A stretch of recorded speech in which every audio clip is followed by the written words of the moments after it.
Hello and welcome to the world of NDE 4.0. My name is Johannes Rana and today is a great day because today I will introduce you into the world of quantum mechanics and quantum computers. Now, I might already hear the question, what does actually how's a quantum computer connected to NDE 4.0? Now, if I think about how powerful a quantum computer can be, what problems a quantum computer can solve, a classical computer can't, then it's getting pretty clear that actually quantum computers will be a core part of Industry 4.0. And you might also say, oh, a quantum computer is at least 20 or 30 years in the future. No, they're becoming reality. They're becoming reality now. Therefore, we might see them sooner than later.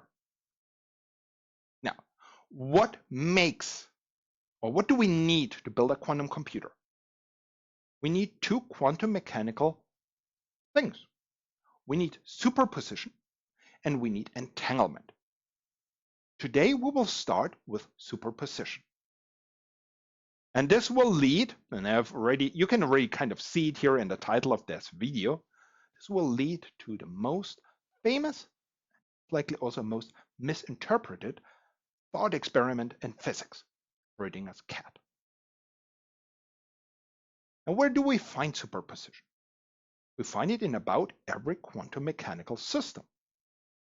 And there is one quantum mechanical system we as NDT professionals really know, and that's actually radiation. Now, radiation, that was discovered 1896 by Henry Becquerel, and that's that gentleman we see here to the left. He discovered spontaneous radioactivity. Marie and Pierre Curie, we see here to the right, they continued the research on the radiation phenomena, and they discovered multiple additional radioactive elements. And all three of them won in 1903 the Nobel Prize for Physics. Now, if we think about what is radiation, we kind of have three core ways we can have a radioactive decay. So the first one is the alpha radiation. So we have our atom, and that atom actually generates an alpha particle. Generating an alpha particle means that we take two protons and two neutrons out of the nucleus of our atom and kind of kick them out.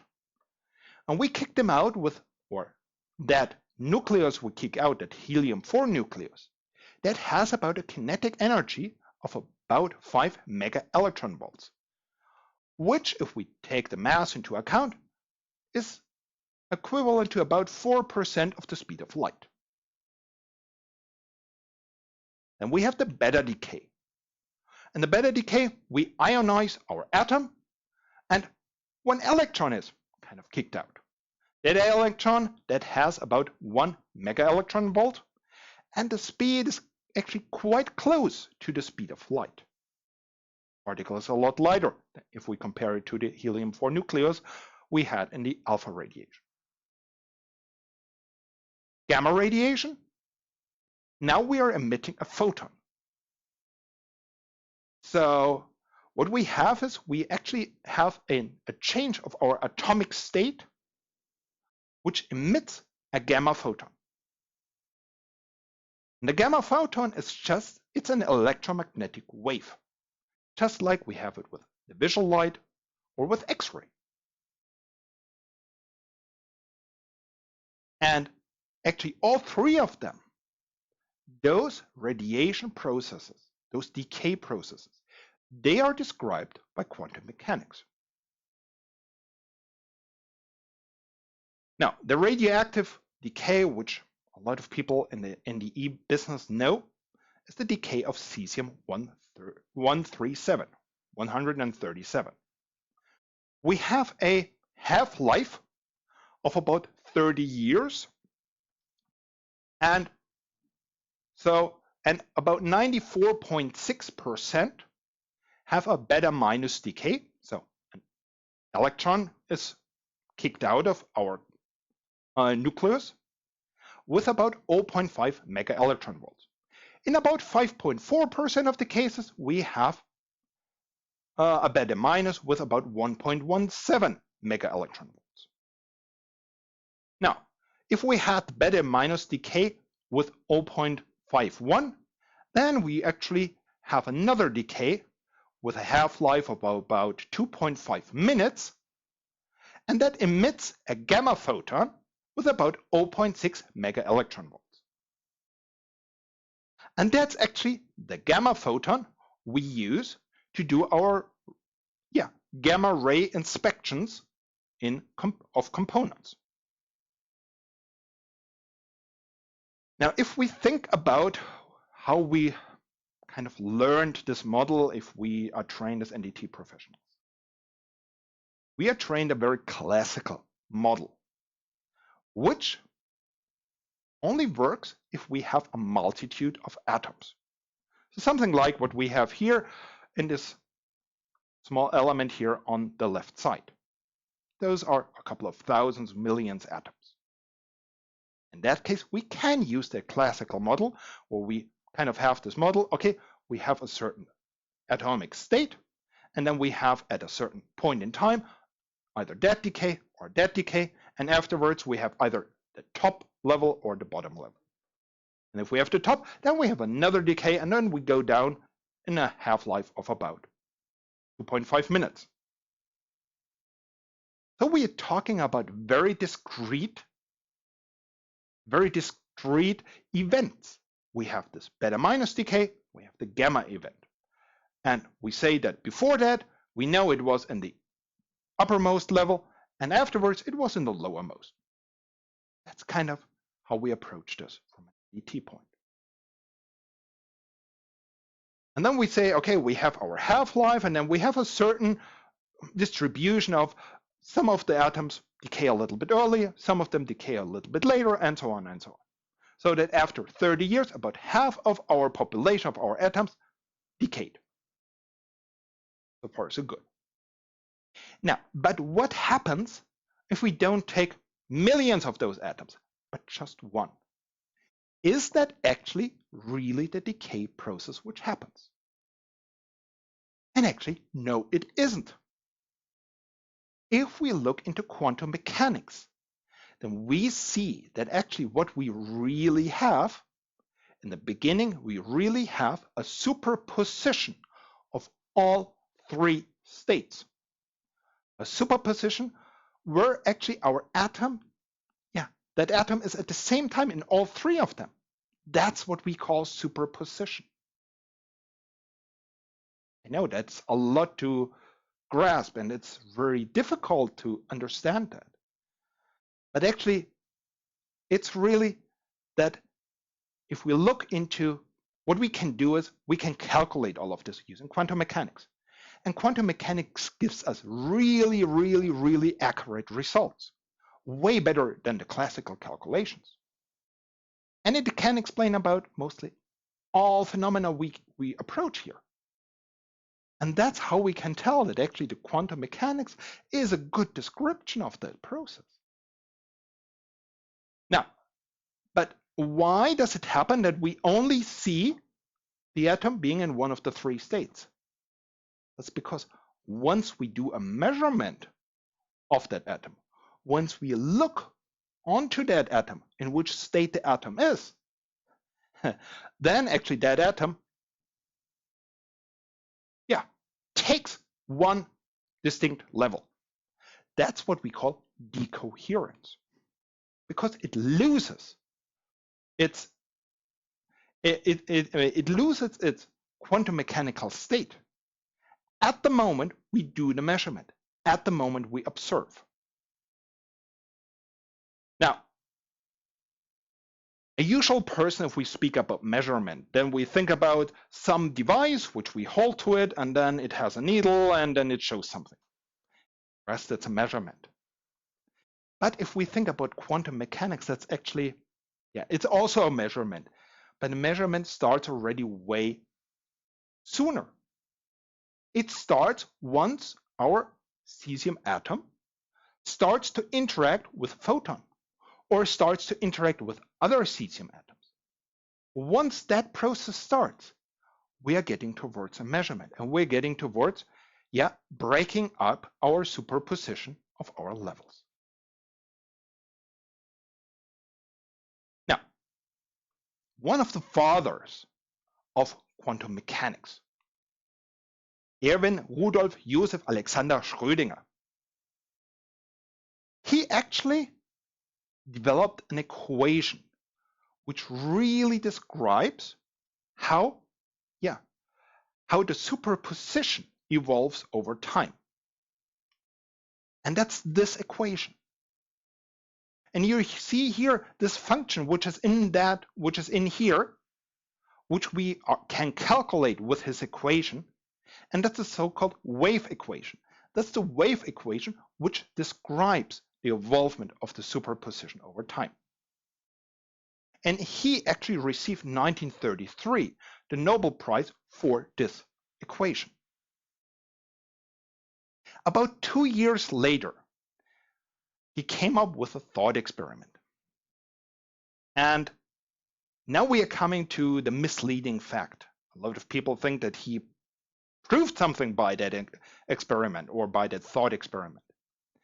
But actually, he wanted to show his colleagues that the quantum mechanics, how it was interpreted back then, wasn't really the way it should be done, even that he was one of the fathers.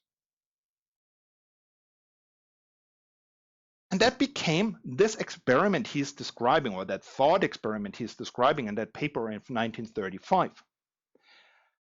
That really became what we now call Schrödinger's cat. Now, what is it about? So it's about, he described it about the construction of a burlesque case. So we take a closed steel box, which is shown here, without any way of us interacting with what is within that box. So we will not be able to do a measurement. Within that box, he puts a cat. He also puts some radioactive material. In that box, we find a Geiger counter. We find a small hammer, which is actually attached to the Geiger counter. And we find a small bottle of hydrogen cyanide. Now, what happens if that hammer smashes the bottle? Then the hydrogen cyanide becomes a gas, and the cat is killed by that acid.